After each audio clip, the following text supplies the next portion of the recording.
ಇದ್ರು. ಆಸ್ಪತ್ರೆಯವರೆಲ್ಲ ಪೊಲೀಸರಿಗೆ ಫೋನ್ ಮಾಡಿದ್ರು, ನಮ್ಮ ಆಸ್ಪತ್ರೆಯಲ್ಲಿ ಅಡ್ಮಿಟ್ ಆದಂಥ ವೃದ್ಧರು ತೀರಿಕೊಂಡಿದ್ದಾರೆ ಸರ್, ಇಷ್ಟು ವರ್ಷ ಅವರನ್ನ ನೋಡ್ಕೊಂತಿದ್ದಂಥ ಹುಡುಗ ಪರಾರಿಯಾಗಿದ್ದಾನೆ, ಫೋನ್ ಮಾಡಿದ್ರೆ ಫೋನ್ ಎತ್ತಲ್ಲ, ಏನು ಮಾಡಬೇಕು ಬಂದು ನೋಡಿ ಅಂತ. ಆರಕ್ಷಕರೆಲ್ಲ ಆಸ್ಪತ್ರೆಗೆ ಧಾವಿಸಿ ಬಂದರು. ಆ ವೃದ್ಧರ ದಾಖಲೆಗಳು ಏನೇನಿದ್ದಾವೆ ಆಸ್ಪತ್ರೆಯವರ ಹತ್ರ ಎಲ್ಲ ತೆಗೆಸಿದ್ರು. ಅವರ ವಿಳಾಸ ಹುಡ್ಕೊಂಡೋಗಿ ಅಕ್ಕಪಕ್ಕದ ಮನೆಯವರ ಹತ್ರ ನಿಂತು ಕೇಳಿದ್ರು, ನಿಮ್ಮ ಪಕ್ಕದ ಮನೆಯಲ್ಲಿದ್ದಂಥ ವೃದ್ಧರ ಆಸ್ಪತ್ರೆಗೆ ಅಡ್ಮಿಟ್ ಆದವರು ದುರಾದೃಷ್ಟವಶಾತ್ ಆಸ್ಪತ್ರೆಯಲ್ಲಿ ತೀರಿಕೊಂಡಿದ್ದಾರೆ, ಅವರಿಗೆ ಮಕ್ಕಳು ಮೊಮ್ಮಕ್ಕಳು ನೆಂಟಸ್ತರು ಸಂಬಂಧಿಕರು ಬಂಧು ಬಾಂಧವರು ಮನೆಯವರಂತನಾದರೂ ಜಗತ್ನಲ್ಲಿ ಯಾರಾದರೂ ಇದ್ರ? ಅಕ್ಕಪಕ್ಕದ ಮನೆಯವರು ಸಹಜವಾಗಿ ಉತ್ತರ ಕೊಟ್ಟರು, ಹೌದು ಸರ್, ಅವ್ರಿಗಿಬ್ಬರು ಮಕ್ಕಳಿದ್ದಾರೆ, ಒಬ್ಬ ಮಗ ಅಮೇರಿಕದಲ್ಲಿದ್ದಾನೆ, ಮತ್ತೊಬ್ಬ ಮಗಳು ಕೆನಡಾದಲ್ಲಿದ್ದಾಳೆ ಸರ್, ಇಬ್ಬರು ಮಕ್ಕಳು ವಿದೇಶ. ಸರಿ, ಇಬ್ಬರು ಮಕ್ಕಳು ಫೋನ್ ನಂಬರ್ ತೆಗೆಸ್ಕೊಂಡು ಪೊಲೀಸರು ಮಕ್ಕಳಿಗೆ ಫೋನ್ ಮಾಡಿ ವಿಷಯ ತಲುಪಿಸ್ತಾರೆ, ಭಾರತದಲ್ಲಿದ್ದಂಥ ನಿಮ್ಮ ತಂದೆ ಆಸ್ಪತ್ರೆಗೆ ಅಡ್ಮಿಟ್ ಆದವರು ದೌರ್ಭಾಗ್ಯವಶಾತ್ ಆಸ್ಪತ್ರೆಯಲ್ಲಿ ತೀರಿಕೊಂಡಿದ್ದಾರಮ್ಮ, ದಯವಿಟ್ಟು ವಾಪಸ್ ಭಾರತಕ್ಕೆ ಬನ್ನಿ, ನಿಮ್ಮ ತಂದೆ ಅಂತ್ಯ ಸಂಸ್ಕಾರ ಮುಗಿಸ್ಕೊಂಡು ಹೋಗಿ. ಮಗ ಅಮೇರಿಕ, ಮಗಳು ಕೆನಡಾ, ಇಬ್ಬರು ಮಕ್ಕಳು ಫೋನ್ನಲ್ಲಿ ಪೊಲೀಸರಿಗೆ ವಾಪಸ್ ಉತ್ತರ ಕೊಡ್ತಾರೆ, ವಿದೇಶದಿಂದ ಭಾರತಕ್ಕೆ ಬರುವಷ್ಟು ಪುರ್ಸೊತ್ ನಮಗಿಲ್ಲ, ನಮ್ಮಪ್ಪನ ಶವ ತಗೊಂಡು ಎಲ್ಲಾದರೂ ಬಿಸಾಡಿ ಅಂತ. ನಮ್ಮದೇ ಕರ್ನಾಟಕದ ಇದೇ ಬೆಳಗಾವಿ ಜಿಲ್ಲೆಯಲ್ಲಿ ಕೆಲವು ಸಮಯದ ಹಿಂದೆ ನಡೆದಂಥ ಘಟನೆ. ಅವರ ಅಂತ್ಯ ಸಂಸ್ಕಾರ ಕೊನೆಗೆ ಮಕ್ಕಳು ಬರಲಿಲ್ಲ, ಮೊಮ್ಮಕ್ಕಳು ಬರಲಿಲ್ಲ, ಪೊಲೀಸವರೇ ಮುಂದೆ ನಿಂತು ಅವರ ಅಂತಿಮ ಸಂಸ್ಕಾರ ಮಾಡಬೇಕಾಯಿತು. ಯಾಕಿಂತ ಘಟನೆಗಳು ಸಮಾಜದಲ್ಲಿ ಘಟಿಸ್ತಿದ್ದಾವೆ? ಯಾಕಿಂತ ಸಂದರ್ಭಗಳು ಜಗತ್ತಿನಲ್ಲಿ ನಿರ್ಮಾಣ ಆಗ್ತಿದ್ದಾವೆ? ಒಂದೇ ಒಂದು ಕಾರಣ, ಮನೆಯಲ್ಲಿ ಸಂಸ್ಕಾರದ ಕೊರತೆ. ಅದೇ ಮನೆ ಮಕ್ಕಳಿಗೆ ಶಾಲೆ ಶಿಕ್ಷಣದ ಜೊತೆಗೆ 5ನೇ ತರಗತಿಯಿಂದ ರಾಮಾಯಣ, 10ನೇ ತರಗತಿಯಿಂದ ಮಹಾಭಾರತ, 12ನೇ ತರಗತಿಯಿಂದ ಭಾಗವತ, ಇಡೀ ಜೀವನಕ್ಕೆ ಬೇಕಾದಷ್ಟು ಶರಣರ ವಚನಗಳು, ದಾಸ ಕೀರ್ತನೆಗಳು, ಭಗವದ್ಗೀತೆ ಶ್ಲೋಕ, ವೇದ ಮಂತ್ರಗಳನ್ನು ಮಕ್ಕಳ ಬಾಯಿಂದ ಹೇಳಿಸಿ ಬೆಳೆಸಿ ಸಾಕು. ಆ ಮಕ್ಕಳು ತಮ್ಮ ಕೊನೆ ಉಸಿರಿರುವವರೆಗೂ ನಿಮ್ಮನ್ನ ಅಂದರೆ ತಂದೆ ತಾಯಿಂದಿರನ್ನ ದೇವರ ಸ್ಥಾನದಲ್ಲಿಟ್ಟು ನಿಮ್ಮ ಪಾದ ಪೂಜೆ ಮಾಡಿ ಸಾಕೊಳ್ತಾರೆ. ಕಾರಣ ನನ್ನ ಧರ್ಮ ಮಕ್ಕಳಿಗೆ ಹೇಳ್ಕೊಡುತ್ತೆ. ಮಾತೃದೇವೋಭವ ಪಿತೃದೇವೋಭವ ಅನ್ನೋ ಸಂಸ್ಕಾರ, ಆ ಸಂಸ್ಕಾರ ಸ್ವಾರ್ಥಕ್ಕೋಸ್ಕರನಾದರೂ ನಮ್ಮನೆ ಮಕ್ಕಳಿಗೆ ನಾವು ನೀಡಲಿಲ್ಲ ಅಂದರೆ ಇನ್ಯಾರು ನೀಡಬೇಕು? ಆದರೆ ನಮ್ಮ ದೌರ್ಭಾಗ್ಯ, ಯಾವ ಹಿಂದೂ ಮನೆಗಳೆಲ್ಲ ಸಂಧ್ಯಾಕಾಲ ಆದ ಕೂಡಲೇ ಭಜನೆಗಳ ಸುದೆ ಕೇಳಿ ಬರಬೇಕಿತ್ತು. ಮನೆಯ ಮಕ್ಕಳು ತುಳಸಿ ಕಟ್ಟೆ ಪೂಜೆ ಮಾಡಿ ದೇವರ ಕೋಣೆನಲ್ಲಿ ಕೂತು ಜಗಲಿ ಮುಂದೆ ನಿಂತು ಕನಿಷ್ಠ ಪಕ್ಷ ಒಂದು ಭಗವದ್ಗೀತೆ ಶ್ಲೋಕ, ಒಂದು ವೇದ ಮಂತ್ರವನ್ನಾದರೂ ಪಠಿಸಬೇಕಿತ್ತು. ಇವತ್ತು ನಮ್ಮ ಹಿಂದೂ ಮನೆಗಳ ಧರ್ಮದ ಆಚರಣೆ ಬಿಡಿ, ಶಾಸ್ತ್ರಾಕಾರ ಮಾತು ದಾರಿಯಂತಿ ಇತಿ ಧರ್ಮ, ಯಾವುದು ಧರಿಸಲ್ಪಡುತ್ತೋ ಅದು ಧರ್ಮ. ನಾವು ಧರ್ಮ ಧರಿಸೋದಲ್ಲ, ಕನಿಷ್ಠ ಪಕ್ಷ ಅಂದರೂ ಧಾರ್ಮಿಕ ಸಂಕೇತ ಧರಿಸೋದು ಮರ್ತು ಹೋಗಿದ್ದೀವಿ. ಬೇರೆಲ್ಲೂ ಬೇಡ. ಈ ಕ್ಷಣ ಸೇರಿರೋದೆಲ್ಲಿ? ಧರ್ಮ ಜಾಗೃತಿಯ ಸಭಾ ಕಾರ್ಯಕ್ರಮದಲ್ಲಿ. ನಮ್ಮ ಯಾವ ಪೂರ್ವಿಕರ ಯಾವ ಜನ್ಮದ ಪುಣ್ಯದ ಸುಕೃತ ನಮಗೆ ಪ್ರತಿಫಲವಾಗಿ ದೊರಕಿದೆಯೋ ಇಲ್ಲೋ ಗೊತ್ತಿಲ್ಲ, ನಾವೆಲ್ಲ ಹಿಂದೂ ಬಾಂಧವರು ಅಂತ ಹನುಮ ಜಯಂತಿಯ ಕಾರ್ಯಕ್ರಮದಲ್ಲಿ ಬಂದು ನೆರೆದಿದ್ದೀವಿ. ಇಂಥ ಧಾರ್ಮಿಕ ಸಭೆಗೆ ಬಂದು ಕೂತಾಗ ಸ್ವಲ್ಪ ಅಕ್ಕಪಕ್ಕ ಸುತ್ತಮುತ್ತ ಕಣ್ಣಾಡಿಸಿ ನೋಡಿ. ನಿಮ್ಮ ಅಕ್ಕಪಕ್ಕದಲ್ಲಿ ಹಿರಿಯರಿರ್ತಾರೆ, ಸುತ್ತಮುತ್ತ ವೃದ್ಧರು ಕೂತಿರ್ತಾರೆ. ಆ ಹಿರಿಯರ ಹಣೆ ಸ್ವಲ್ಪ ಗಮನಿಸಿ. ಅವರು ಹಣೆ ತುಂಬ ವಿಭೂತಿ ಬೆಳೆದಿರ್ತಾರೆ, ಹಣೆ ಕುಂಕುಮ ಹಚ್ಚಿರ್ತಾರೆ, ಗಂಧ ಚಂದನ ತಿಲಕ ಭಂಡಾರ ಯಾವುದೋ ಒಂದು ಪರಂಪರೆಗೆ ಅನುಸಾರವಾಗಿ ಒಂದಲ್ಲ ಒಂದು ಧಾರ್ಮಿಕ ಸಂಕೇತ ಅವರ ಹಣೆನಲ್ಲಿ ವಿಜೃಂಭಿಸ್ತಿರುತ್ತೆ. ಅದೇ ಸ್ವಲ್ಪ ನನ್ನ ವಯಸ್ಸಿನ, ನನ್ನ ಪೀಳಿಗೆಯ, ನನ್ನ ತಲೆಮಾರಿನ ಮಕ್ಕಳ ಹಣೆಗಳನ್ನು ಗಮನಿಸಿ ನೋಡಿ. ಎಷ್ಟು ಜನ ನನ್ನ ವಯಸ್ಸಿನ ಮಕ್ಕಳು ಹಣೆಗೆ ಧಾರ್ಮಿಕ ಸಂಕೇತ ಧರಿಸಿ ಬಂದಿದ್ದಾರೆ. ವಿಶೇಷತಃ ನಮ್ಮ ಮನೆ ಹೆಣ್ಣು ಮಕ್ಕಳು ಹಣೆಗೆ ಕುಂಕುಮ ಇಡೋ ಪದ್ಧತಿಯನ್ನೇ ಮರ್ತು ಹೋಗ್ತಿದ್ದಾರೆ. ಹಿಂದೂ ಮನೆ ಹೆಣ್ಣುಮಕ್ಳು ಇವತ್ತು ಹಣೆ ಕುಂಕುಮನ್ನೇ ಹಚ್ಚೋದಿಲ್ಲ.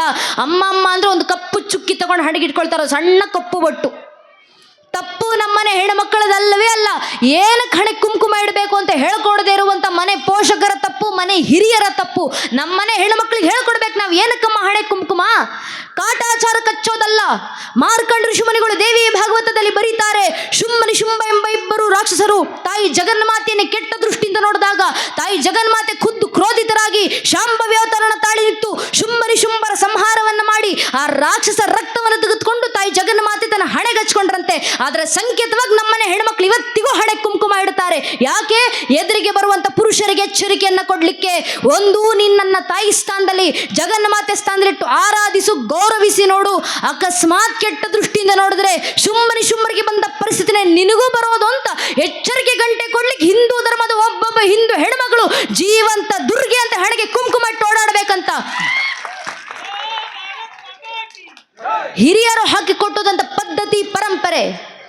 ಮನೆ ಹೆಣ್ಣು ಮಕ್ಕಳು ಮಾತ್ರ ಅಲ್ಲ, ಹೆಣ್ಣು ಮಕ್ಕಳಾಗ್ಲಿ ಗಂಡು ಮಕ್ಕಳಾಗ್ಲಿ ಹಿಂದೂ ಧರ್ಮದಲ್ಲಿ ಹುಟ್ಟಿರುವಂಥ ಪ್ರತಿಯೊಬ್ಬ ಹಿಂದೂ ಖಂಡಿತವಾಗಿ ಒಂದಲ್ಲ ಒಂದು ಧಾರ್ಮಿಕ ಸಂಕೇತ ಹಣೆಗೆ ಧರಿಸಿರಲೇಬೇಕು. ಯಾಕಂದ್ರೆ ಅದು ನಮ್ಮ ಸ್ವಾಭಿಮಾನದ ಸಂಕೇತ. ಕವಿಗಳು ಹೇಳ್ತಾರಲ್ಲ, ಏ ಹೇ ದೇಖೋ ರಾಜಪುತಾನ ನಾಜಿಸೆ ತಲವಾರೋ ಪೇ, इसने अपना जीवन काटा भरजी तीर कटारों पे, कूद बड़ी थी हजारों पद्मिनी अंगारों पे, इस मिट्टी का कण कण कहरा कुर्बानी की गाता, इस मिट्टी से तिलक करो ये धरती है बलिदानों की. ಅರ್ಥಾತ್ ನಮ್ಮ ಮೇಲಾದಂಥ ಸಾವಿರಾರು ವರ್ಷಗಳ ದಾಳಿಗಳ ನಂತರವೂ, ನೂರಾರು ಜನಾಂಗಗಳ ಆಕ್ರಮಣಗಳ ನಂತರವೂ, ಅಸಂಖ್ಯ ಕಷ್ಟ ನಷ್ಟಗಳ ನಡುವೆಯೂ ಇವತ್ತಿಗೂ ತಲೆ ಎತ್ತಿ ತನುವೆತ್ತಿ ನಿಂತಿರುವಂಥ, ಮೃತ್ಯುವನ್ನು ಮಣಿಸಿ ಬದುಕ್ತಿರುವಂಥ ಮೃತ್ಯುಂಜಯ ಸನಾತನ ಹಿಂದೂ ಧರ್ಮದ ಪರಂಪರೆ ಜೀವಂತಿಕೆ ಸಂಕೇತವಾಗಿ ನಾನೊಬ್ಬ ಹಿಂದೂ ಇವತ್ತಿಗೂ ಬದುಕಿದ್ದೀನಿ ಅಂತ ಮನುಕುಲದ ಮುಂದೆ ಸಾರಿ ಸಾರಿ ಹೇಳಿಕೊಳ್ಳಿಕ್ಕಿರುವಂಥ ಒಂದು ಸ್ವಾಭಿಮಾನದ ಸಂಕೇತ, ಹಣೆಗೆ ಧರಿಸುವಂಥ ಧಾರ್ಮಿಕ ಸಂಕೇತ. ಹಿಂದೂ ಧರ್ಮದಲ್ಲಿ ಹುಟ್ಟಿ ನನ್ನ ಧರ್ಮದ ಸಂಕೇತ ನಾನು ಹಣೆಗೆ ಧರಿಸ್ತಿಲ್ಲ, ಇನ್ಯಾರು ಧರಿಸ್ಕೊಂಡು ಓಡಾಡ್ತಾರೆ? ಹಿಂದೂ ಧರ್ಮದಲ್ಲಿ ಹುಟ್ಟಿ ನನ್ನ ದೇವಸ್ಥಾನಗಳಿಗೆ ನಾನು ಹೋಗಲಿಲ್ಲ, ಇನ್ಯಾರು ಹೋಗ್ತಾರೆ? ಹಿಂದೂ ಧರ್ಮದಲ್ಲಿ ಹುಟ್ಟಿ ನನ್ನ ಮಠ ಮಂದಿರಗಳಿಗೆ ನಾನು ಬರಲಿಲ್ಲ, ಇನ್ಯಾರು ಬರ್ತಾರೆ? ಹಿಂದೂ ಧರ್ಮದಲ್ಲಿ ಹುಟ್ಟಿ ನನ್ನ ಭಜನೆಗಳನ್ನು ನಾನು ಹಾಡಲಿಲ್ಲ, ಇನ್ಯಾರು ಹಾಡ್ತಾರೆ? ಹಿಂದೂ ಧರ್ಮದಲ್ಲಿ ಹುಟ್ಟಿ ನನ್ನ ಧರ್ಮ ಸಂಸ್ಕಾರ ನನ್ನ ಮನೆ ಮಕ್ಕಳಿಗೆ ನಾನು ಕೊಡಲಿಲ್ಲ, ಇನ್ಯಾರು ಕೊಡ್ತಾರೆ? ಹಿಂದೂ ಧರ್ಮದಲ್ಲಿ ಹುಟ್ಟಿ ನನ್ನ ಸಂಸ್ಕೃತಿ ನಾನು ಉಳಿಸ್ತಿಲ್ಲ, ಇನ್ಯಾರು ಉಳಿಸ್ತಾರೆ? ಹಿಂದೂ ಧರ್ಮದಲ್ಲಿ ಹುಟ್ಟಿ ನನ್ನ ಪರಂಪರೆ ನಾನು ಬೆಳೆಸ್ತಿಲ್ಲ, ಇನ್ಯಾರು ಬೆಳೆಸ್ತಾರೆ? ಹಿಂದೂ ಧರ್ಮದಲ್ಲಿ ಹುಟ್ಟಿ ನನ್ನ ಪದ್ಧತಿ ನಾನು ಪ್ರತಿಷ್ಠಾಪಿಸ್ತಿಲ್ಲ, ಇನ್ಯಾರು ಪ್ರತಿಷ್ಠಾಪಿಸ್ತಾರೆ? ಹಿಂದೂ ಧರ್ಮದಲ್ಲಿ ಹುಟ್ಟಿ ನನ್ನ ಧರ್ಮದ ಗ್ರಂಥಗಳನ್ನ ನಾನು ಅಧ್ಯಯನ ಮಾಡಲಿಲ್ಲ, ಇನ್ಯಾರು ಅಧ್ಯಯನ ಮಾಡ್ತಾರೆ? ಹಿಂದೂ ಧರ್ಮದಲ್ಲಿ ಹುಟ್ಟಿ ನನ್ನ ಧರ್ಮದ ಜ್ಞಾನ ಪರಂಪರೆ ನಾನು ತಿಳ್ಕೊಳ್ಳಿಲ್ಲ, ಇನ್ಯಾರು ತಿಳ್ಕೊಳ್ತಾರೆ? ಹಿಂದೂ ಧರ್ಮದಲ್ಲಿ ಹುಟ್ಟಿ ನನ್ನ ಸಂಸ್ಕೃತಿ ನಾನು ಉಳಿಸ್ತಿಲ್ಲ, ಇನ್ಯಾರು ಉಳಿಸ್ತಾರೆ? ಹಿಂದೂ ಧರ್ಮದಲ್ಲಿ ಹುಟ್ಟಿ ನನ್ನ ಧರ್ಮದ ವಿರುದ್ಧವಾಗಿ ಪ್ರಶ್ನೆಗಳಿದ್ದಾಗ ಉತ್ತರ ಕೊಡ್ಲಿಕ್ಕೆ ನಾನು ಸಮರ್ಥನಾಗಿ ನಿಲ್ಲಿಲ್ಲ, ಇನ್ಯಾರು ಸಮರ್ಥರಾಗ್ತಾರೆ? ಹಿಂದೂ ಧರ್ಮದಲ್ಲಿ ಹುಟ್ಟಿ ನನ್ನ ಧಾರ್ಮಿಕ ಕ್ಷೇತ್ರಗಳ ಪರವಾಗಿ ನಾನು ನಿಂತ್ಕೊಳ್ಳಿಲ್ಲ, ಇನ್ಯಾರು ನಿಲ್ತಾರೆ? ಹಿಂದೂ ಧರ್ಮದಲ್ಲಿ ಹುಟ್ಟಿ ನನ್ನ ಅವಿಚ್ಛಿನ್ನ ಗುರು ಪರಂಪರೆ ಆ ಸಂತ ವರೆಣ್ಯರಿಗೆ ನಾನು ಋಣಿಯಾಗಿ ನಿಲ್ಲಿಲ್ಲ, ಇನ್ಯಾರು ಋಣಿಯಾಗಿ ನಿಲ್ತಾರೆ? ಸ್ವಾಮಿ, ಹಿಂದೂ ಧರ್ಮದಲ್ಲಿ ಹಿಂದುವಾಗಿ ಹುಟ್ಟಿ ಹಿಂದೂ ಧರ್ಮ ರಕ್ಷಣೆಗೆ ಹಿಂದುವಾಗಿ ನಾನು ನೀವುಗಳು ಮುಂದೆ ಬರಲಿಲ್ಲ, ಇನ್ಯಾರು ಮುಂದೆ ಬರ್ತಾರೆ? ಇನ್ಯಾರು ನಮ್ಮ ಧರ್ಮ ರಕ್ಷಣೆ ಮಾಡ್ತಾರೆ? ಇನ್ಯಾರು ನಮ್ಮ ಪರಂಪರೆ ಉಳಿಸ್ತಾರೆ? ಬೇರೆ ಯಾರು ಬರೋದಿಲ್ಲ. ಇಲ್ಲಿ ಕೂತಿರುವಂತ ನನ್ನ ನಿಮ್ಮ ಜನ್ಮಸಿದ್ಧ ಜವಾಬ್ದಾರಿ ನಮ್ಮ ಧರ್ಮ ರಕ್ಷಣೆ. ನಾವೇ ಮುಂದೆ ನಿಲ್ಲಬೇಕು, ನಾವೇ ನಮ್ಮ ಪರಂಪರೆ ಉಳಿಸಬೇಕು, ನಾವೇ ಅದನ್ನು ಮುಂದಿನ ಪೀಳಿಗೆಗೆ ತಲುಪಿಸುವಂತ ಕೆಲಸ ಆಗಬೇಕಂದ್ರೆ ಇನ್ಯಾರದ್ದು ವಿರುದ್ಧ ಖಡ್ಗ ಇತ್ತು ನಿಲ್ಲುವಂತ ಅವಶ್ಯಕತೆ ನಮಗಿಲ್ಲ. ನಮ್ಮ ಮನೆಗಳಲ್ಲಿ ಕನಿಷ್ಠ ಪಕ್ಷ ಜಾಗೃತಿ ನಮ್ಮಲ್ಲಿ. ನಾವೇ ಯಾಕೆ ಜಾಗೃತರಾಗಬೇಕು, ನಾವೇ ಯಾಕೆ ಸಂಘಟಿತರಾಗಬೇಕು? ನಾನು ಹೇಳ್ತಿರುವಂಥ ಮಾತಲ್ಲ, ವಿನಾಯಕ ದಾಮೋದರ ವೀರ ಸಾವರ್ಕರ್ ಅವರು ಹೇಳಿದಂಥ ಮಾತು. ವೀರ ಸಾವರ್ಕರ್ ಅವರು ಹೇಳ್ತಾರೆ, I do not fear A Muslim, neither do I fear A Christian, but I fear those Hindus var against Hindutva. ಅರ್ಥಾತ್ ವೀರ ಸಾವರ್ಕರ್ ಅವರು ಹೇಳ್ತಾರೆ, ನನಗೆ ಮುಸಲ್ಮಾನರಂದ್ರೆ ಭಯ ಇಲ್ಲ, ನನಗೆ ಕ್ರಿಶ್ಚಿಯನ್ರಂದ್ರೆ ಭಯ ಇಲ್ಲ, ಆದರೆ ಹಿಂದೂ ಧರ್ಮದಲ್ಲೇ ಹುಟ್ಟಿ ಹಿಂದೂ ಧರ್ಮವನ್ನು ವಿರೋಧಿಸ್ತಾರಲ್ಲ ಅಂತ ಸೊಕ್ಕೊಳ್ಳಿ ಹಿಂದೂಗಳು ನೋಡಿದ್ರೆ ಭಯ ಆಗೋದು ಅಂತ ವೀರ ಸಾವರ್ಕರ್ ಅವರು ಯಾವುದೋ ಕಾಲದಲ್ಲಿ ಕೊಟ್ಟ ತತ್ವ. ಅರ್ಥಾತ್ ನಮ್ಮ ಧರ್ಮಕ್ಕೆ ಸಮಸ್ಯೆ ಬಂದರೆ ನಮ್ಮ ಧರ್ಮದಲ್ಲೇ ಹುಟ್ಟಿ ನಮ್ಮ ಧರ್ಮವನ್ನೇ ವಿರೋಧಿಸಿರೋದು ಹೊರತಾಗಿ ಇನ್ಯಾರಿಂದಲೂ ಸನಾತನ ಹಿಂದೂ ಧರ್ಮಕ್ಕೆ ಸಮಸ್ಯೆ ಇಲ್ಲ. ಸ್ವಾಮಿ ಸಾವಿರಾರು ವರ್ಷ ನೂರಾರು ಜನಾಂಗಗಳ ಪ್ರಯತ್ನ ಪಟ್ಟವು, ಸನಾತನ ಹಿಂದೂ ಧರ್ಮ ಅಳಿಸಿ ಹೋಗೋದು ಬಿಡಿ, ಸನಾತನ ಹಿಂದೂ ಧರ್ಮವನ್ನು ಅಲುಗಾಡಿಸ್ಲಿಕ್ಕೂ ಯಾರಿಂದಲೂ ಸಾಧ್ಯ ಆಗಲಿಲ್ಲ. ಕಾರಣ ಇದು ಸತ್ಯ ಸನಾತನ ಧರ್ಮ, ಇದು ನಿತ್ಯ ನಿರಂತರ ಗಂಗೆಯಂತೆ ಪ್ರವಹಿಸುತ್ತೆ. ಆ ಸೃಷ್ಟಿ ಆಜ್ಞೆಯಲ್ಲಿ ತಾಯಿ ಶಾರದೆ ಪ್ರಥಮ ವೀಣ ಜಯಂಕಾರ ಓಂಕಾರವಾಗಿ ಹೊರಬಂದು ಶಿವನ ಢಮರುಗಳಿಂದ ವ್ಯಾಕರಣದ ಸ್ವರೂಪವನ್ನು ಪಡೆದು ವೇದಗಳಾಗಿ ಮಾರುಗೊಂಡು ರಕ್ತದ ಧಮನಿಗಳಲ್ಲೂ ಸಂಸ್ಕಾರದಂತೆ ಸಂಚರಿಸಿ ನಮಗೆ ಗೊತ್ತೋ ಗೊತ್ತಿಲ್ಲದೆಯೋ ತಲೆಮಾರಿನ ತಲೆಮಾರಿಗೆ ಪೀಳಿಗೆಯಿಂದ ಪೀಳಿಗೆಗೆ ಜನಾಂಗದಿಂದ ಜನಾಂಗಕ್ಕೆ ಸಂಸ್ಕೃತಿ ರೂಪದಲ್ಲಿ ಹರಿದು ಬರುತ್ತಾ ಸಾಧು ಸಂತ ಋಷಿ ಮುನಿಗಳ ಜಗದ್ಗುರುಗಳ ಮಡಿಲಲ್ಲಿ ಸಂರಕ್ಷಣೆಗೊಂಡು ಕ್ಷತ್ರಿಯತೆಯ ಖಡ್ಗಗಳಿಂದ ಗಡಿ ಭಾಗದಲ್ಲಿ ಸಂರಕ್ಷಿಸಲ್ಪಟ್ಟು ತನ್ನ ಮೇಲೆ ದಾಳಿ ಮಾಡಿದಂಥ ದಾಳಿಕೋರ ಜನಾಂಗಗಳನ್ನು ತಾನೇ ಜೀರ್ಣಿಸಿಕೊಂಡು ಆ ಜಠರಾಗ್ನಿಯನ್ನೇ ಜ್ಞಾನಾಗ್ನಿ ಸ್ವರೂಪದಲ್ಲಿ ಹೊರಹೊಮ್ಮಿ ಇಡೀ ಜಗತ್ತನ್ನು ಬೆಳಗ್ತಿರುವಂಥ ಅಗ್ನಿಯಷ್ಟು ಪವಿತ್ರವಾಗಿ ಗಾಳಿಯಂತೆ ಎಲ್ಲೆಡೆ ಸ್ಥಿತವಾಗಿ ಹಿಂದೂ ಮಹಾಸಾಗರದಂತೆ ಭೋರ್ಗರಿತ ಜಗತ್ತಿನ ಮುಂದೆ ಜ್ಞಾನ ಭಾಸ್ಕರನಂತೆ ನಿಂತು ತನ್ನ ಜ್ಞಾನದ ಉಷಕಿರಣಗಳಿಂದ ಇಡೀ ಮನುಕುಲವನ್ನು ಪ್ರಜ್ವಲಿಸ್ತಾ ನಿಂತಿರುವಂಥ ಏಕೈಕ ಜೀವಂತ ಪ್ರಾಚೀನ ಧರ್ಮ ಅಂತ ಜಗತ್ತಿನಲ್ಲಿ ಯಾವುದಾದ್ರೂ ಇದ್ರೆ ಅದು ನಮ್ಮ ಸನಾತನ ಹಿಂದೂ ಧರ್ಮ ಮಾತ್ರ. ನಮಗಿರುವಂಥ ಚರಿತ್ರೆ ಇದು, ನಮ್ಮ ಹಿರಿಮೆ ಇದು, ನಮ್ಮ ಪರಿಚಯ ಇದು. ಇಂಥ ಧರ್ಮ ರಕ್ಷಣೆಗೆ ನಾವು ನೀವುಗಳ ಜಾಗೃತರಾದರೆ ಸಾಕು. ಅದು ಬಿಟ್ಟು ಹಿಂದೂ ಪೋಷಕರು ದೇಶ ಧರ್ಮ ಕಟ್ಕೊಂಡು ನನಗೇನು ನನ್ನ ಮಕ್ಕಳಿಗೇನು, ಧರ್ಮದ ಕೆಲಸ ಸಂಘಟನೆ ಕಾರ್ಯಕರ್ತರು ಮಾಡ್ಕೊಳ್ತಾರೆ, ದೇಶದ ಕೆಲಸ ಮತ್ತಾರು ಮಾಡ್ಕೊಳ್ತಾರೆ, ನನ್ನ ಮನ್ನಲ್ಲಿ ನಾನು ಸುಖವಾಗಿದ್ದೀನಲ್ಲಪ್ಪ ಅನ್ನೋ ಆಲೋಚನೆಯಲ್ಲಿ ಹಿಂದೂ ಸಮಾಜ ಇದ್ದರೆ ನಾನು ಏನೂ ಹೇಳುವಂಥ ಅವಶ್ಯಕತೆ ಇಲ್ಲ. ಚರಿತ್ರೆ ಟೆಕ್ಸ್ಟ್ ಬುಕ್ ಎಕ್ಸಾಂಪಲ್ಸ್ಗಳನ್ನು ನಮಗೆ ನೀಡ್ತಾ ಬಂದಿದೆ. ಮಕ್ಕಳಿಗೆ ಶಿಕ್ಷಣ ಕೊಡಿಸಿದ್ದೀವಿ ಸಾಕು, ಆಸ್ತಿ ಅಂತಸ್ತು ಮಾಡಿಕ್ಕಿದ್ದೀವಿ ಸಾಕು, ಜಗತ್ತಿನಲ್ಲಿ ಯಾವ ಮೂಲೆಗೆ ಹೋಗಬೇಕಾದ್ರೂ ಬದುಕೊಳ್ತಾರೆ. ದೇಶ ಧರ್ಮ ಕಟ್ಕೊಂಡು ನಮ್ಮ ಮಕ್ಕಳಿಗೆ ಏನು ಹಿಂದೂ ಪೋಷಕರ ಪ್ರಶ್ನೆ ಇದೆಯಲ್ಲ. ಇತಿಹಾಸ ತೋರಿಸ್ತಿದೆ 80 ವರ್ಷಗಳ ಹಿಂದೆ ರಂಗೂನ್ನಲ್ಲಿದ್ದಂಥ ಅತ್ಯಂತ ವಿದ್ಯಾವಂತ ಅತ್ಯಂತ ಶ್ರೀಮಂತ ಸಮಾಜ ಯಾರ್ದು? ಹಿಂದೂಗಳದಲ್ವಾ? ಎಲ್ಲಿ ಹೋದ್ರು ಅಲ್ಲಿನ ಹಿಂದೂಗಳು? ಎಲ್ಲೋದ್ರು ಹಿಂದೂ ಸಿಂಧಿಗಳು? ಎಲ್ಲೋದ್ರು ಅಲ್ಲಿದ್ದಂಥ ಹಿಂದೂ ಪಂಜಾಬಿಗಳು? 78 ವರ್ಷದ ಹಿಂದೆ ಪಾಕಿಸ್ತಾನದ ಲಾಹೋರ್ನಲ್ಲಿದ್ದಂಥ ಅತ್ಯಂತ ವಿದ್ಯಾವಂತ ಅತ್ಯಂತ ಶ್ರೀಮಂತ ಸಮಾಜ ಯಾರ್ದು? ಹಿಂದೂಗಳದಲ್ವಾ? ಅಲ್ಲಿದ್ದಂಥ ಹಿಂದೂಗಳು ಎಲ್ಲಿಗೋದ್ರು? 40 ವರ್ಷಗಳ ಹಿಂದೆ ಬಾಂಗ್ಲಾದೇಶದಲ್ಲಿದ್ದಂಥ ಅತ್ಯಂತ ವಿದ್ಯಾವಂತ ಅತ್ಯಂತ ಶ್ರೀಮಂತ ಸಮಾಜ ಯಾರ್ದು? ಹಿಂದೂಗಳದಲ್ವಾ? ಅಲ್ಲಿದ್ದಂಥ ಹಿಂದೂಗಳು ಏನಾದ್ರು? 35 ವರ್ಷಗಳ ಹಿಂದೆ ಕಾಶ್ಮೀರದಲ್ಲಿದ್ದಂಥ ಅತ್ಯಂತ ವಿದ್ಯಾವಂತ ಅತ್ಯಂತ ಶ್ರೀಮಂತ ಸಮಾಜ ಯಾರ್ದು? ಹಿಂದೂಗಳದಲ್ವಾ? ಅಲ್ಲಿದ್ದ ಹಿಂದೂಗಳು ಏನಾದ್ರು? ಕಾಶ್ಮೀರದ ಹಿಂದೂಗಳಿಗೆ ಶಿಕ್ಷಣ ಕಡಿಮೆ ಆಯ್ತಾ? ಕಾಶ್ಮೀರದ ಹಿಂದೂಗಳಿಗೆ ಪಾಂಡಿತ್ಯ ಕಡಿಮೆ ಆಯ್ತಾ? ಕಾಶ್ಮೀರದ ಹಿಂದೂಗಳ ಅಕ್ಷರ ಜ್ಞಾನ ಕಡಿಮೆ ಆಯ್ತಾ? ಕಶ್ಯಪರ ಕಾಶ್ಮೀರ ಸ್ವಾಮಿ, ಅದು ಇಡೀ ಸನಾತನ ಹಿಂದೂ ಧರ್ಮದ ಜ್ಞಾನಕ್ಕೆ ಶಿಖರಪುಂಜವಾಗಿ ಬೆಳಗ್ತಿದ್ದಂಥ ಕಾಶ್ಮೀರ. ಅದು ಕಾಶ್ಮೀರದ ಹಿಂದೂಗಳಿಗೆ ಪಾಂಡಿತ್ಯ ಕಡಿಮೆ ಆಗಲಿಲ್ಲ, ಕಾಶ್ಮೀರದ ಹಿಂದೂಗಳಿಗೆ ಅಕ್ಷರ ಜ್ಞಾನ ಕಡಿಮೆ ಆಗಲಿಲ್ಲ, ಕಾಶ್ಮೀರದ ಹಿಂದೂಗಳಿಗೆ ವಿದ್ಯುತ್ ಕಡಿಮೆ ಆಗಲಿಲ್ಲ, ಅವ್ರಿಗೆ ಆಸ್ತಿ ಅಂತಸ್ತು ಕಡಿಮೆ ಆಯ್ತಾ? ಶತಮಾನಗಳಿಂದ ಅವರ ಪೂರ್ವಿಕರು ಮಾಡಿಟ್ಟಂಥ ಆಸ್ತಿ ಅಂತಸ್ತಿನ ಸುಖ ಸುಪ್ಪತ್ತಿಗಳ ಅನುಭವಿಸಿ ಬಂದಂಥ ಹಿಂದೂಗಳವರಲ್ಲ. ಹಾಗಾದರೆ ಕಾಶ್ಮೀರದ ಹಿಂದೂಗಳ ಕೊರತೆ ಆದದ್ದೇನು? ಎರಡೇ, ಒಂದು ಧರ್ಮ ಜಾಗೃತಿ, ಮತ್ತೊಂದು ಧರ್ಮ ಸಂಘಟನೆ. ಈ ಎರಡರ ಕೊರತೆ ಆದ್ದರಿಂದ ಕಾಶ್ಮೀರದ ಹಿಂದೂಗಳ ಪರಿಸ್ಥಿತಿ ನಮ್ಮದೇ ದೇಶದಲ್ಲಿ ಏನಾಗಿದೆ ಜೀವಂತ ಸಾಕ್ಷಿಯಾಗಿ ನಾವೇ ನೋಡ್ತಿದ್ದೀವಿ. ಇದೇ ಆಲೋಚನೆ, ದೇಶ ಧರ್ಮ ಕಟ್ಕೊಂಡು ನನಗೇನು, ನನ್ನ ಮನೆ, ನನ್ನ ಮಕ್ಕಳು ಸುರಕ್ಷಿತವಾಗಿರಬೇಕು, ಮೊಮ್ಮಕ್ಕಳು ಸುರಕ್ಷಿತವಾಗಿರಬೇಕಾ, ನನ್ನ ಮನೆ ಸುರಕ್ಷಿತವಾಗಿರಬೇಕು, ನನ್ನ ಮನೆ ಸುರಕ್ಷಿತವಾಗಿರಬೇಕಾ, ನನ್ನ ಮನೆ ಇರೋ ಗಲ್ಲಿ ಸುರಕ್ಷಿತವಾಗಿರಬೇಕು, ನನ್ನ ಗಲ್ಲಿ ಸುರಕ್ಷಿತವಾಗಿರಬೇಕು, ನನ್ನ ತಾಲೂಕು ಸುರಕ್ಷಿತವಾಗಿರಬೇಕು, ನನ್ನ ತಾಲೂಕು ಸುರಕ್ಷಿತವಾಗಿರಬೇಕಾ, ನನ್ನ ಜಿಲ್ಲೆ ಸುರಕ್ಷಿತವಾಗಿರಬೇಕು, ನನ್ನ ಜಿಲ್ಲೆ ಸುರಕ್ಷಿತವಾಗಿರಬೇಕಾ, ನನ್ನ ರಾಜ್ಯ ಸುರಕ್ಷಿತವಾಗಿರಬೇಕು, ನನ್ನ ರಾಜ್ಯ ಸುರಕ್ಷಿತವಾಗಿರಬೇಕಾ, ನನ್ನ ದೇಶ ಸುರಕ್ಷಿತವಾಗಿರಬೇಕು, ನನ್ನ ಭಾರತ ದೇಶ ಸುರಕ್ಷಿತವಾಗಿರಬೇಕಾ, ಭಾರತ ದೇಶದ ಮೂಲ ಅಸ್ಮಿತೆ ಮತ್ತು ಅಸ್ತಿತ್ವವಾಗಿರುವಂಥ ಸನಾತನ ಹಿಂದೂ ಧರ್ಮದ ಸಂರಕ್ಷಣೆ ಆದಾಗ ಮಾತ್ರ ಇವೆಲ್ಲವೂ ರಕ್ಷಣೆ ಆಗ್ಲಿಕ್ಕೆ ಸಾಧ್ಯ. ಇದನ್ನೇ ಶಾಸ್ತ್ರಕಾರರು ಹೇಳಿದ್ದು. ಅಖಂಡ ಮಂಡಲಾಕಾರ, ಅಖಂಡ ಮಂಡಲದಲ್ಲಿ ನಾನು ನೀವು ಒಂದೊಂದು ಬಿಂದುಗಳಷ್ಟೇ. ನಮ್ಮ ಸಂರಕ್ಷಣೆ ಆಗಬೇಕಾ? ರಾಷ್ಟ್ರ ಧರ್ಮ ಎಂಬ ಅಖಂಡ ಮಂಡಲದ ಸಂರಕ್ಷಣೆ ಆಗಬೇಕು. ಆ ಸಂರಕ್ಷಣೆಗೆ ನಮ್ಮ ಕೈಲಾಗುವಂಥ ಕೊಡುಗೆಯನ್ನು ನಾವು ಸಲ್ಲಿಸೋಣ. ಸ್ವಾರ್ಥಕ್ಕೋಸ್ಕರ, ನಮ್ಮ ಮನೆಯ ಸಂರಕ್ಷಣೆಗೋಸ್ಕರ, ನಮ್ಮ ಮಕ್ಕಳ ಸಂರಕ್ಷಣೆಗೋಸ್ಕರ ಯಾಕೆ ನಾವು ಜಾಗೃತರಾಗಬೇಕು, ರಾಷ್ಟ್ರ ರಕ್ಷಣೆ ಆಗಬೇಕು? ಒಂದೇ ಒಂದು ಕಾರಣ, ಜಗತ್ತಿನಲ್ಲಿರುವಂಥ 200 ಕೋಟಿ ಕ್ರೈಸ್ತರು ಬಹುಸಂಖ್ಯಾತರಿರುವಂಥ 125 ದೇಶಗಳಿದ್ದಾವೆ. 170 ಕೋಟಿ ಸುನ್ನಿಗಳು ಬಹುಸಂಖ್ಯಾತರಿರುವಂಥ 60 ದೇಶಗಳಿದ್ದಾವೆ. 40 ಕೋಟಿ ಶಿಯಾಗಳು ಬಹುಸಂಖ್ಯಾತರಿರುವಂಥ 4 ದೇಶಗಳಿದ್ದಾವೆ. 60 ಕೋಟಿ ಬೌದ್ಧರು ಬಹುಸಂಖ್ಯಾತರಿರುವಂಥ 6 ದೇಶಗಳಿದ್ದಾವೆ. ಅಷ್ಟೇ ಯಾಕೆ, ಜಗತ್ತಿನಲ್ಲಿರುವಂಥ ಒಂದೇ 1 ಕೋಟಿ ಜನಸಂಖ್ಯೆ ಯಹೂದಿಗಳು ಬಹುಸಂಖ್ಯಾತರಿರುವಂಥ ಅವರದ್ದೇ ಒಂದು ದೇಶ ಇದೆ, ಇಸ್ರೇಲ್. ಆದರೆ ಜಗತ್ತಿನಲ್ಲಿರುವಂಥ 100 ಕೋಟಿ ಹಿಂದೂಗಳಿಗಿರೋದು ಒಂದೇ ಒಂದು ದೇಶ, ಅದು ನನ್ನ ದೇಶ ಭಾರತ ಮಾತ್ರ. ಅರ್ಥಾತ್ ಭಾರತ ಬಿಟ್ಟರೆ ನಮಗೆ ಬೇರೆ ನೆಲೆ ಇಲ್ಲ. ನಮ್ಮ ಸಂರಕ್ಷಣೆ ಆಗಬೇಕಾ? ರಾಷ್ಟ್ರ ಧರ್ಮನಿಷ್ಠತೆಯೊಂದಿಗೆ ನಡೆಯುವಂಥ ಕೆಲಸವನ್ನು ಹಿಂದೂಗಳು ಮಾಡಬೇಕು. ಆ ಕೆಲಸ ನಾವು ಮಾಡೋದಲ್ಲ, ಮನೆ ಮಕ್ಕಳಿಗೆ ತಲುಪಿಸಬೇಕು. ಇವತ್ತು ಧಾರ್ಮಿಕ ಸಭೆ ಕಾರ್ಯಕ್ರಮ ಆಯೋಜನೆ ಮಾಡಿದ್ದೀವಿ. ಧರ್ಮ ಜಾಗೃತಿ ಸಭೆ ಯಾರಿಗೋಸ್ಕರ ಆಯೋಜನೆ ಮಾಡಿರುವಂಥ ಕಾರ್ಯಕ್ರಮ ಇದು?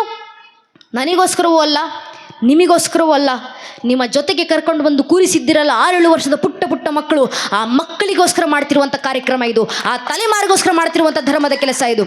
ಆ ಪೀಳಿಗೆಗೋಸ್ಕರ ಮಾಡ್ತಿರುವಂಥ ಧರ್ಮದ ಕಾರ್ಯ ಇದು. ಜಾಗೃತವಾದರೆ ಆ ಪೀಳಿಗೆ ಮಕ್ಕಳು ಜಾಗೃತವಾಗಬೇಕು. ಯಾಕಂದರೆ ವೈಚಾರಿಕ ದಾಳಿ ಆದರೆ ಆಗೋದು ಆ ವಯಸ್ಸಿನ ಮಕ್ಕಳ ಮೇಲೆ. ಯಾವ ಮಟ್ಟದ ವೈಚಾರಿಕ ದಾಳಿ ಆಗುತ್ತಂದರೆ, ನಮ್ಮ ತಂದೆ ನನಗೆ ಹೇಳಿದಂಥ ಅವರ ಖುದ್ದು ಅನುಭವದ ಮಾತು. ನಮ್ಮ ತಂದೆ ರಿಕ್ಷಾ ಡ್ರೈವರ್, ಆಟೋ ಚಾಲಕರು. ನಮ್ಮಪ್ಪ ಇವತ್ತಿಗೂ ಬೆಂಗಳೂರಿನಲ್ಲಿ ವೃತ್ತಿಯಿಂದ ಆಟೋ ಓಡಿಸ್ತಾರೆ. ನಮ್ಮ ಅಪ್ಪ ನನಗೆ ಹೇಳಿದಂಥ ಅವರ ಅನುಭವದ ಮಾತು, ಬೆಂಗಳೂರಿನಲ್ಲಿ ಕಾಲೇಜ್ಗೆ ಹೋಗುವಂಥ ಮಕ್ಕಳು ಹಣೆಗೆ ಕುಂಕುಮ ವಿಭೂತಿ ಹಚ್ಕೊಂಡು ಆಟೋ ಹತ್ತುತ್ತಾರೆ. ಆಟೋ ಹಿಡಿದು ಕಾಲೇಜ್ ಒಳಗೆ ಹೋಗೋಕ್ಕೂ ಮುಂಚೆ ಹಣೆನಲ್ಲಿರುವಂಥ ಕುಂಕುಮ ವಿಭೂತಿ ಅಳಿಸ್ಕೊಂಡು ಆನಂತರ ಕಾಲೇಜ್ ಕ್ಯಾಂಪಸ್ ಒಳಗೆ ಕಾಲಿಡ್ತಾರೆ. ಯಾಕೆ? ನಮ್ಮದೇ ಮನೆ ಹಿಂದೂ ಮಕ್ಕಳಲ್ವಾ? ನಮ್ಮ ಮನೆಯ ಹಿಂದೂ ಮಕ್ಕಳಿಗೆ ಹಣೆ ಮೇಲೆ ಧಾರ್ಮಿಕ ಸಂಕೇತ ಧರಿಸಿ ಓಡಾಡಲಿಕ್ಕೆ ಇವತ್ತು ಕೀಳಿರಿಮೆ. ನಮ್ಮ ಮನೆ ಮಕ್ಕಳಿಗೆ ನಾನೊಬ್ಬ ಹಿಂದೂ ಅಂತ ಸಾರಿ ಹೇಳ್ಕೊಳ್ಳಿಕ್ಕೆ ಇನ್ಫೀರಿಯಾರಿಟಿ ಕಾಂಪ್ಲೆಕ್ಸ್. ಯಾಕಂದರೆ ಆ ಮಕ್ಕಳ ಮೇಲೆ ವೈಚಾರಿಕ ದಾಳಿ ಆಗ್ತಿದ್ದಾವೆ. ನಮ್ಮ ಮಕ್ಕಳಿಗೆ ಪ್ರಶ್ನೆ ಮಾಡ್ತಾರೆ, ನೀವು ಗಣೇಶನ ಪೂಜೆ ಮಾಡ್ತೀರಾ? ನಿಮ್ಮ ಗಣೇಶನಿಗೆ ಏನಕ್ಕೆ ಆನೆ ಮುಖ? ನೀವು ಹನುಮಂತರನ್ನ ಪೂಜಿಸ್ತೀರಾ? ಹನುಮಂತನಿಗೆ ಏನಕ್ಕೆ ಕಪಿ ಮುಖ? ಹನುಮಂತ ರಾಮಭಕ್ತ ಅಂತ ಕರಿತೀರಾ? ಶ್ರೀರಾಮಚಂದ್ರ ಇಲ್ಲಿ ಹುಟ್ಟಿದ್ರು ಅನ್ನೋದಕ್ಕೆ ನಿಮ್ಮ ಹತ್ರ ಏನು ಸಾಕ್ಷಿ ಇದೆ? ಪ್ರಶ್ನೆ ಮಾಡ್ತಾರೆ. ಮುಂದೊಂದು ದಿನ ಈ ಪ್ರಶ್ನೆಗಳು ನಮ್ಮನೆ ಬಾಗಿಲವರೆಗೂ ಬಂದು ನಿಂತಾಗ ಮನೆಯ ಮಕ್ಕಳಲ್ಲಿ ಯಾವ ಮಟ್ಟದ ವೈಚಾರಿಕ ಜಾಗೃತಿ ತುಂಬಿರಬೇಕಂದ್ರೆ ಒಂದೊಂದು ಹಿಂದೂ ಮನೆಯ ಮಗು ಎದೆ ಒಬ್ಬಿಸ್ಕೊಂಡಿದೆ ತಟ್ಕೊಂಡು ಉತ್ತರ ಕೊಡಬೇಕು. ಪ್ರಭು ಶ್ರೀರಾಮಚಂದ್ರರ ಅಸ್ತಿತ್ವಕ್ಕೆ ಮಾತ್ರ ಅಲ್ಲಪ್ಪ, ಬೇಕಾದ್ರೆ ಇಡೀ ಶ್ರೀರಾಮಚಂದ್ರರ ವಂಶವೃಕ್ಷದ ಅಸ್ತಿತ್ವಕ್ಕೆ ನಾನು ಸಾಕ್ಷಿಯನ್ನು ಕೊಡಬಲ್ಲೆ. ನಮ್ಮ ಮಕ್ಕಳ ಬಾಯಿಂದ ಬರಬೇಕಾದಂಥ ಉತ್ತರ ಆ ತಾಯಿ ಜಗನ್ಮಾತೆ ಕೃಪಾಶೀರ್ವಾದಗಳಿಂದ, ಭಗವಂತನ ಆಶೀರ್ವಾದದಿಂದ ಮೊದಲಿಗೆ ಬಂದದ್ದು ಶ್ರೀಹರಿ. ಶ್ರೀಹರಿಯ ಮಗ ಬ್ರಹ್ಮ, ಬ್ರಹ್ಮನ ಮಗ ಮರೀಚಿ, ಮರೀಚಿ ಮಗ ಕಶ್ಯಪ, ಕಶ್ಯಪನ ಮಗ ಸೂರ್ಯ, ಸೂರ್ಯನ ಮಗ ಮನು, ಮನುವಿನ ಮಗ ಇಕ್ಷ್ವಾಕು, ಇಕ್ಷ್ವಾಕುವಿನ ಮಗ ಕುಕ್ಷಿ, ಕುಕ್ಷ ಮಗ ವಿಕುಕ್ಷಿ, ವಿಕುಕ್ಷ ಮಗ ಬಾಣ, ಬಾಣನ ಮಗ ಅನರಾರಣ್ಯ, ಅನರಾರಣ್ಯನ ಮಗ ಭೃದು, ಭೃದುವಿನ ಮಗ ತ್ರಿಶಂಕು, ತ್ರಿಶಂಕುವಿನ ಮಗ ದುಂಡುಮಾರ, ದುಂಡುಮಾರನ ಮಗ ಮಾಂಧಾತ, ಮಾಂಧಾತನ ಮಗ ಸುಸಂಧಿ, ಸುಸಂಧಿ ಮಗ ಧ್ರುವಸಂಧಿ, ಧ್ರುವಸಂಧಿಯ ಮಗ ಭರತ, ಭರತನ ಮಗ ಅಶೀತ, ಅಶೀತನ ಮಗ ಸಗರ, ಸಗರನ ಮಗ ಅಸಮಂಜಸ, ಅಸಮಂಜಸನ ಮಗ ಅಂಶುಮಂತ, ಅಂಶುಮಂತನ ಮಗ ದಿಲೀಪ, ದಿಲೀಪನ ಮಗ ಭಗೀರಥ, ಭಗೀರಥನ ಮಗ ಕುಕುತ್ಸು, ಕುಕುತ್ಸುವಿನ ಮಗ ರಘು, ರಘುವಿನ ಮಗ ಪ್ರಬೃದ್ಧ, ಪ್ರಬೃದ್ಧನ ಮಗ ಶಶಂಕು, ಶಶಂಕುವಿನ ಮಗ ಸುದರ್ಶನ, ಸುದರ್ಶನ ಮಗ ಅಗ್ನಿವರ್ಣ, ಅಗ್ನಿವರ್ಣನ ಮಗ ಶೀಘ್ರವೇದ, ಶೀಘ್ರವೇದನ ಮಗ ಮರು, ಮರುವಿನ ಮಗ ಪ್ರಶಿಷಕ, ಪ್ರಶಿಷಕನ ಮಗ ಅಂಬರೀಷ, ಅಂಬರೀಷನ ಮಗ ನಘೂಷ, ನಘೂಷನ ಮಗ ಯಾತಿ, ಯಾತಿಯ ಮಗ ನಾಭಾಗ, ನಾಭಾಗನ ಮಗ ಅಜ, ಅಜನ ಮಗ ದಶರಥ, ದಶರಥನ ಮಗನೇ ರಘುವಂಶದ ರಾಘವ ಪ್ರಭು ಶ್ರೀರಾಮಚಂದ್ರರು ಅಂತ ಹೇಳುವ ಮಟ್ಟಕ್ಕೆ ಮನೆ ಮನೆಯ ಒಂದೊಂದು ಹಿಂದೂ ಮಗುವಿನಲ್ಲಿ ಇಷ್ಟು ವೈಚಾರಿಕ ಜಾಗೃತಿ ನಾವು ತುಂಬಿಸಿದ್ರೆ ಸಾಕು ನನ್ನ ನೆಚ್ಚಿನ ಬಂಧುಗಳೇ. ಧರ್ಮ ರಕ್ಷಣೆ ಆಯ್ತಂತರ್ಥ, ರಾಷ್ಟ್ರದ ಪರಂಪರೆ ಸುಭದ್ರವಾಯ್ತಂತರ್ಥ. ಇಷ್ಟೇ ನಮ್ಮ ಜವಾಬ್ದಾರಿ. ಜವಾಬ್ದಾರಿ ಪಾಲಿಸಲಿಕ್ಕೆ ನಮ್ಮ ಕೈಲಾಗುವಂತ ಕೊಡುಗೆ. ನಿಮಗೆ ಮಾತಾಡ್ಲಿಕ್ಕಾಗುತ್ತಾ? ದಯವಿಟ್ಟು ಮಾತಾಡಿ, ಮನೆ ಮಕ್ಕಳ ಜೊತೆ ಮಾತಾಡಿ, ಕುಟುಂಬಸ್ಥರ ಜೊತೆ ಮಾತಾಡಿ, ಮನೆಯವ್ರ ಜೊತೆ ಮಾತಾಡಿ, ಧರ್ಮ ಜಾಗೃತಿ ಮೂಡಿಸಿ. ನಿಮಗೆ ಬರಲಿಕ್ಕಾಗುತ್ತಾ? ನೈಜ ಇತಿಹಾಸ ದಾಖಲಿಸಿ ಬರೆದು ಧರ್ಮ ಜಾಗೃತಿ ಮೂಡಿಸಿ. ಹಾಡ್ಲಿಕ್ಕಾಗುತ್ತಾ? ದೇಶಭಕ್ತಿ ಗೀತೆ ಹಾಡಿ, ವಚನಗಳನ್ನು ಹೇಳಿ, ದಾಸರ ಕೀರ್ತನೆಗಳನ್ನು ಹಾಡಿ, ಭಗವದ್ಗೀತೆ ಶ್ಲೋಕ ವೇದ ಮಂತ್ರಗಳನ್ನು ಪಠಿಸಿ ಧರ್ಮ ಜಾಗೃತಿಯನ್ನು ಮೂಡಿಸಿ. ಸಮಯ ಕೊಡ್ಲಿಕ್ಕಾಗುತ್ತಾ? ಬನ್ನಿ ಧಾರ್ಮಿಕ ಸಭೆಯಲ್ಲಿ ಸೇರಿ ಇಲ್ಲಿ ಕೂತು ಧರ್ಮ ಜಾಗೃತಿಯನ್ನು ಮೂಡಿಸಿ. ಶ್ರಮ ಹಾಕ್ಲಿಕ್ಕಾಗುತ್ತಾ? ಕಾರ್ಯಕರ್ತರ ಜೊತೆ ಕೈ ಜೋಡಿಸಿ ಧರ್ಮಕ್ಕೋಸ್ಕರ ಶ್ರಮವನ್ನಾಕಿ ಧರ್ಮ ಜಾಗೃತಿ ಮೂಡಿಸಿ. ಹಣ ಕೊಡ್ಲಿಕ್ಕಾಗುತ್ತಾ? ಊರಿನ ದೇವಸ್ಥಾನ ಮಠ ಮಂದಿರಗಳಿಗೆ ಆರ್ಥಿಕ ಸಹಾಯವನ್ನು ಮಾಡಿ ಧರ್ಮ ಜಾಗೃತಿಯನ್ನು ಮೂಡಿಸಿ. ಯಾವುದೂ ಆಗ್ಲಿಲ್ವಾ? ಕನಿಷ್ಠ ಪಕ್ಷ ನಿಂತು ದೇಶ ಧರ್ಮದ ಪರವಾಗಿ ಒಂದು ಜೈಕಾರ ಹಾಕ್ಲಿಕ್ಕಾಗತ್ತಾ? ದೇಶ ಧರ್ಮದ ಪರವಾಗಿ ಒಂದು ಜೈಘೋಷ ಹಾಕಿ ಧರ್ಮ ಜಾಗೃತಿ ಮೂಡಿಸಿ. ಅದೂ ಆಗಲಿಲ್ಲ ಅಂದ್ರೂ ಪರವಾಗಿಲ್ಲ, ಯಾರಾದ್ರೂ ನಿಂತು ದೇಶ ಧರ್ಮದ ಪರವಾಗಿ ಜೈಕಾರ ಹಾಕ್ತಿದ್ರೆ ಅವರ ಪಕ್ಕದಲ್ಲೋಗಿ ನಿಂತ್ಕೊಂಡು ಕೈ ಎತ್ತೋಣ ಸಾಕು. ನಾವು ದೇಶ ಧರ್ಮಕ್ಕೆ ಕೊಡುವಂತ ಕೊಡುಗೆ ಇಷ್ಟೇ. ಇಷ್ಟನ್ನು ಒಬ್ಬೊಬ್ಬ ಹಿಂದೂ ಮಾಡಿದ್ರೆ ಸಾಕು, ಒಬ್ಬೊಬ್ಬ ಹಿಂದೂ ಜನ್ಮಸಿದ್ಧ ಜವಾಬ್ದಾರಿ ಅಂತ ಪಾಲಿಸಿದ್ರೆ ಸಾಕು. ಧರ್ಮ ರಕ್ಷಣೆ ತನ್ನಿಂದ ತಾನೇ ಆಗುತ್ತೆ. ಇಷ್ಟೇ ನಮ್ಮ ಜವಾಬ್ದಾರಿ. ಆ ಜವಾಬ್ದಾರಿ ಪಾಲಿಸೋಣ, ಮನೆಯ ಮಕ್ಕಳನ್ನ ಜಾಗೃತಗೊಳಿಸೋಣ, ಧರ್ಮದ ಹಾದಿನಲ್ಲಿ ಸಂಸ್ಕಾರ ಕೊಟ್ಟು ಬೆಳೆಸೋಣ, ನಡೆಸೋಣ. ತದ್ವಾರ ಧರ್ಮ ಸಂಘಟನೆಗೆ ಕಾರಣವಾಗೋಣ ಅಂತ ತಮ್ಮಲ್ಲಿ ಕೇಳ್ಕೊಳ್ತಾ, ನಂಗೆ 2 ಮಾತುಗಳನ್ನು ಆಡ್ಲಿಕ್ಕೆ ಅವಕಾಶ ಮಾಡಿಕೊಟ್ಟಂತ ಸಂಘಟನೆ ಎಲ್ಲ ಹಿರಿಯರಿಗೆ, ವಿಶೇಷವಾಗಿ ನಮ್ಮ ಕಾರ್ಯಕರ್ತ ಅಣ್ಣಂದಿರಿಗೆ, ಊರಿನಲ್ಲಿ